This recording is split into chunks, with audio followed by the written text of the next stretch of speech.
मैं हूं विवेका। आप देख रहे हैं खबर बिहार 24। बिहार में उपचुनाव 2 सीट पर होनी है, गोपालगंज और मोकामा। आपको मैंने पहले भी बताया, गोपालगंज से सुभाष सिंह जो भाजपा के विधायक थे, जिनकी मौत हो गई, लंबे समय से बीमार थे, मौत के बाद उपचुनाव होना तय हुआ। 3 नवंबर को वहां मतदाता मत डालेंगे और उम्मीदवारों की अब रस्साकसी जारी है। भाजपा अपने साख को बचाने के लिए और अपने मूछ को बचाने के लिए संघर्षरत है। वहीं महागठबंधन अपने उम्मीदवारों की तलाश में जुटी हुई है। वर्तमान में जो नाम निकलकर सामने आया है कि राजद कोटे से महागठबंधन की ओर से मोहन गुप्ता चुनाव लड़ सकते हैं। पूर्व में एजाजुल हक का भी नाम आया था, अभी मोहन गुप्ता की भी नाम आ गई है कि वर्तमान में मोहन गुप्ता दिल्ली गए हुए हैं और मोहन गुप्ता आरजेडी के पुराने कार्यकर्ता रह चुके हैं और बहुत ही करीबी हैं राष्ट्रीय जनता दल के नेताओं के। मोहन गुप्ता पर राजद इस बार दांव लगा सकती है। भाजपा की अगर बात करें तो भाजपा की ओर से सुभाष सिंह की पत्नी को टिकट देना फाइनल माना जा रहा है। जदयू, राजद सहित अन्य पार्टियों की मिलीजुली महागठबंधन से सीधा लड़ाई भाजपा का गोपालगंज में होने जा रहा है। तीसरी लड़ाई में जो मजबूत स्थिति में है वो सुभाष यादव है, जो पिछले चुनाव में द्वितीय स्थान पर हाथी पर सवार होकर आए थे। सुभाष सिंह की भी चुनाव लड़ना तय मानी जाए, साधु यादव की भी चुनाव लड़ना तय मानी जा रही है। सुभाष सिंह जीत गए, साधु यादव द्वितीय स्थान पर थे। अब फिर एक बार समीकरण जो बना भाजपा, महागठबंधन और साधु यादव। भाजपा की ओर से सुभाष सिंह की पत्नी, महागठबंधन की ओर से मोहन गुप्ता, एजाजुल हक के अलावे अन्य लोग रेस में हैं। अब तक फाइनल नहीं हुआ कि चुनाव कौन लड़ेंगे, लेकिन जो समीकरण है, समीकरण के आधार पर कह सकते हैं कि मोहन गुप्ता रेस में आगे हैं।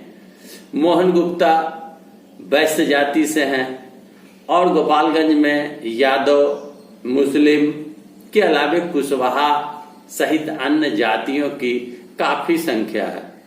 महागठबंधन इस सीट को किसी भी तरह जीतना चाहती है, चूंकि महागठबंधन बनाम भाजपा, बीच में किसी भी पार्टी से लड़ाई होनी नहीं है।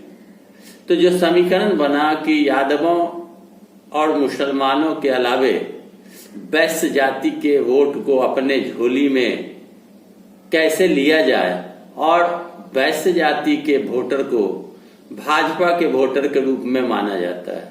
लेकिन वैश्य जाति को साधने के लिए मोहन गुप्ता को राजद मौका दे सकती है।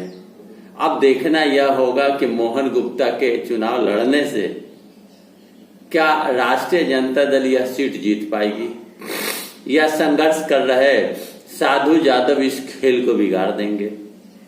सहानुभूति लहर और सुभाष सिंह के पत्नी को वोट टिकट देना, यानी सहानुभूति वोट लेने की मंशा भाजपा ने बनाया है। परिवारवाद का विरोध भाजपा करती है, लेकिन परिवार के लोगों को ही टिकट देगी। परिवारवाद का आरोप भाजपा दूसरे पार्टी पर लगाती है, लेकिन स्वयं पर परिवारवाद का कोई आरोप सिद्ध नहीं होता। जो भी हो, लेकिन जो लड़ाई है उस लड़ाई में महागठबंधन बनाम भाजपा और उधर साधु यादव। तो अब इस लड़ाई को रोचक लड़ाई कह सकते हैं। यह भाजपा के मूछ की लड़ाई है, क्योंकि महागठबंधन की सरकार बनी उसके पहले भाजपा जदयू के साथ मिलकर सरकार चला रही थी। अचानक नीतीश कुमार ने भाजपा को दरकिनार किया और 7 पार्टी को मिलाकर सरकार बना ली, जिससे भाजपा की काफी किरकिरी हो गई। भाजपा अब इस सीट को जीतने के लिए किसी भी हद तक जाने को तैयार है। भाजपा इस सीट को जीतना चाहती है। उसका मानना है कि यह सीट उसका है, क्योंकि उसके उम्मीदवार की मृत्यु होने से यह सीट खाली हुई। राष्ट्रीय जनता दल इस सीट को हर हाल में जीतना चाहती है, क्योंकि गोपालगंज लालू प्रसाद यादव का गढ़ है। अब देखना यह होगा कि मोहन गुप्ता रेस में आगे हैं, लेकिन मोहन गुप्ता को ही टिकट मिले, यह देखने वाली बात होगी। मोहन गुप्ता के आने से बेस्ट वोट भी आवेंगे, ऐसा महागठबंधन के लोगों का मानना है। A to Z की पार्टी राष्ट्रीय जनता दल अब बन चुकी है, जहां हर जाति धर्म के लोगों को मौका दिया जाता है। अब इस मौका में क्या मोहन गुप्ता को मौका मिलेगा, यह देखने योग्य बात होगी। जो भी अपडेट आवेगा मैं आपको अवगत कराऊंगा। आप मेरे साथ जुड़े रहने के लिए मेरे चैनल को लाल बटन घंटी दबा के सब्सक्राइब करें, वीडियो को लाइक अवश्य करें। धन्यवाद।